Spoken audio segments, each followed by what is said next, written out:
No surprises at the US Federal Reserve. It held interest rates steady as it continues to monitor both a weak labor market and high inflation, the effects of last year's rate cuts, and the effect of Donald Trump's tariffs. We are well positioned to determine the extent and timing of additional adjustments to our policy rate based on the incoming data, the evolving outlook, and the balance of risks. The Fed taking a wait-and-see approach had been expected. So the focus is also on what the Fed's chairman, Jerome Powell, would say, following his claim that he was being threatened with prosecution by the Department of Justice because he wasn't lowering interest rates as quickly as Trump desired.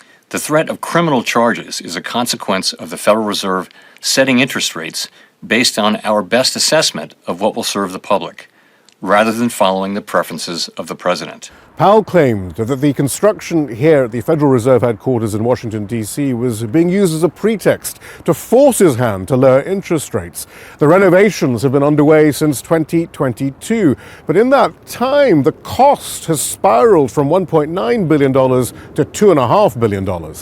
By law, the president can only fire the chairman of the Federal Reserve for cause, and Donald Trump has seized on the cost overrun of the renovations. I'd be honest, I'd love to fire his ass. He should be fired.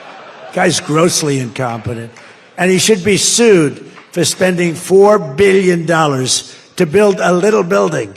However, the president's comments threatening the independence of the Federal Reserve spooked the financial markets, and Trump has since said he expects Powell to step down as scheduled in May, and that he had no knowledge of the threat of a criminal indictment from his Department of Justice.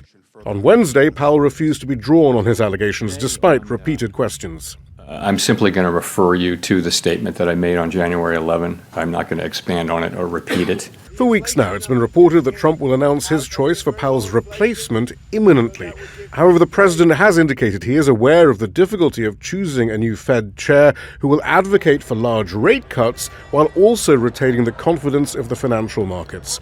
In addition, in recent weeks, the value of the dollar has plunged in part as a result of Donald Trump's policies, stoking fears of even higher inflation that may make an interest rate cut even less likely. Shihab, Rattansi, Al Jazeera, Washington. Don't miss out. Get the full picture. Subscribe to Al Jazeera for reliable news, expert insight. Like, share, stay ahead.